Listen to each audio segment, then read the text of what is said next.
आज हम महाशिवरात्रि पर अपने भक्तों को एक संदेश देना चाहते हैं। इस संदेश के माध्यम से एक कहानी सुनाऊंगा। इस कहानी को सुनकर तुम मेरा संदेश समझ जाओगे कि मैं क्या कहना चाहता हूं।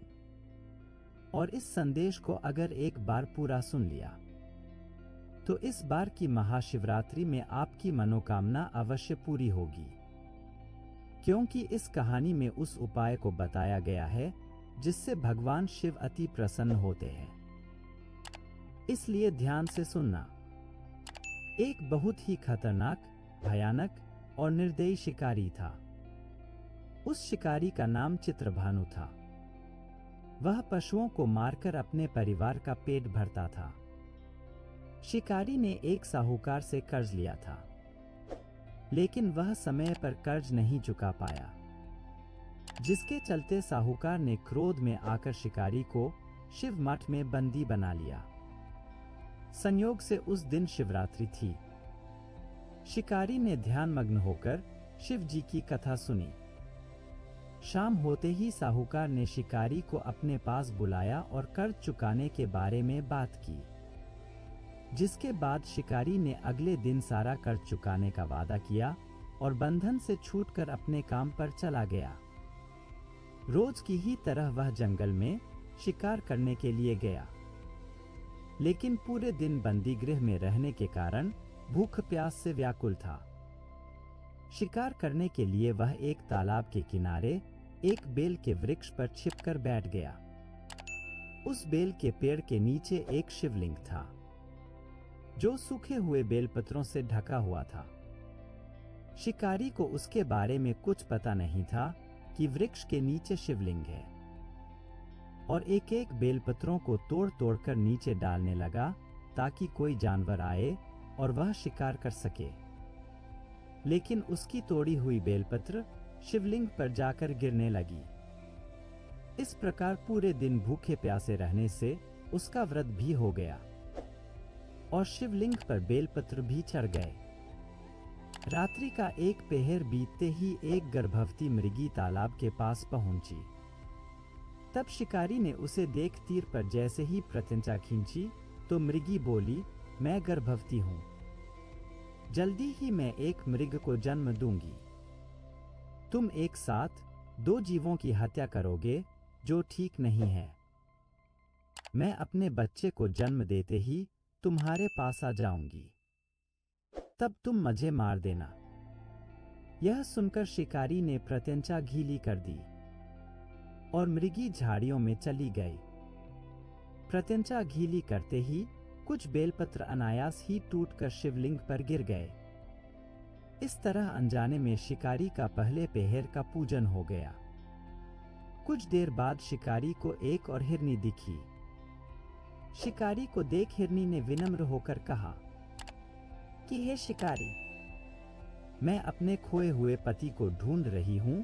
मैं अपने पति से मिलकर शीघ्र ही तुम्हारे पास आ जाऊंगी। शिकारी ने उसे भी जाने दिया।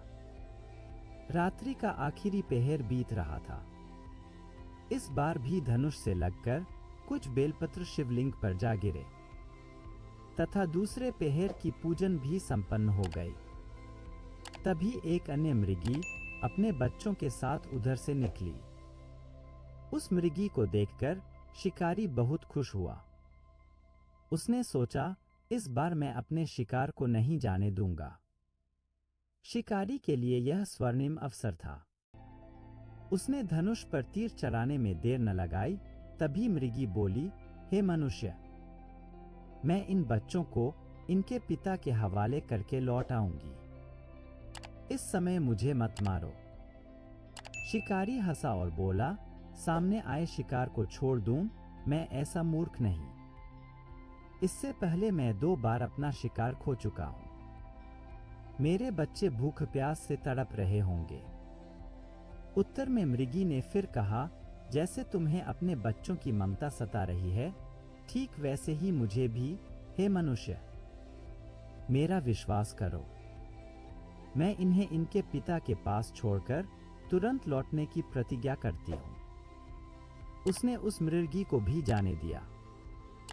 शिकार के अभाव में बेल वृक्ष पर बैठा शिकारी बेलपत्र तोड़ तोड़कर नीचे फेंकता जा रहा था। शिकारी ने सोच लिया कि इसका शिकार वह अवश्य करेगा। तभी शिकारी के सामने एक हष्टपुष्ट मृग आ गया और शिकारी की तनी प्रत्यंचा देखकर मृग विनीत स्वर में बोला, हे शिकारी भाई, यदि तुमने मुझसे पूर्व आने वाली 3 मृगियों तथा छोटे छोटे बच्चों को मार डाला है तो मुझे भी मारने में विलंब न करो, ताकि उनके वियोग में मुझे एक क्षण भी दुख न सहना पड़े। मैं उन मृगियों का पति हूं। यदि तुमने उन्हें जीवन दान दिया है तो मुझे भी कुछ क्षण जीवन दान देने की कृपा करो। मैं उनसे मिलकर तुम्हारे सामने उपस्थित हो जाऊंगा। मृग की बात सुनते ही शिकारी के सामने पूरी रात का घटनाचक्र घूम गया। उसने सारी कथा मृग को सुना दी। तब मृग ने कहा, मेरी तीनों पत्नियां जिस प्रकार प्रतिज्ञाबद्ध होकर गई हैं, मेरी मृत्यु से अपने धर्म का पालन नहीं कर पाएंगी। आथ जैसे तुमने उन्हें विश्वासपात्र मानकर छोड़ा है, वैसे ही मुझे भी जाने दो। मैं उन सबके साथ तुम्हारे सामने शीघ्र ही उपस्थित होता हूं। शिकारी ने उसे भी जाने दिया। इस तरह सुबह हो गई। उपवास, रात्रि जागरण और शिवलिंग पर बेलपत्र चढ़ाने से अनजान में ही शिवरात्रि की पूजा पूर्ण हो गई। लेकिन अनजाने में हुई पूजा का परिणाम उसे तत्काल मिला। थोड़ी देर बाद हिरण और उसका परिवार शिकारी के सामने आ गया। उन सभी को देखकर शिकारी को बहुत आत्मग्लानि हुई और उसने पूरे परिवार को जीवन दान दे दिया। इससे भगवान शिव प्रसन्न हो गए और प्रकट होकर साक्षात उसको दर्शन दिए और उसको सुख समृद्धि का वरदान दिया तथा उसका परिवार सुखपूर्वक जीवन व्यतीत करने लगा। अनजाने में शिवरात्रि व्रत का पालन करने पर भी शिकारी को मोक्ष की प्राप्ति हुई। जब मृत्यु काल में यमदूत जीव को ले जाने आए तो शिवगणों ने उन्हें वापस भेज दिया और उसे शिवलोक ले गए। शिवजी की कृपा से वह शिकारी अपने पिछले जन्म को याद रख पाए, वैसा वरदान दिया। शिवरात्रि के महत्व को जानकर उसका अगले जन्म में भी पालन कर पाए। दोस्तों, आशा करते हैं कि आपको मेरा संदेश समझ में आ गया होगा और इस संदेश को हर सभी भक्त के पास भेजिए, सभी को शेयर करें और अगर मेरा संदेश पसंद आया हो तो इस बार शिवरात्रि में बेल की पत्र शिवलिंग पर अवश्य अर्पित करना। ऐसे ही वीडियो देखने के लिए हमारे अकाउंट को फॉलो कर लीजिए। धन्यवाद।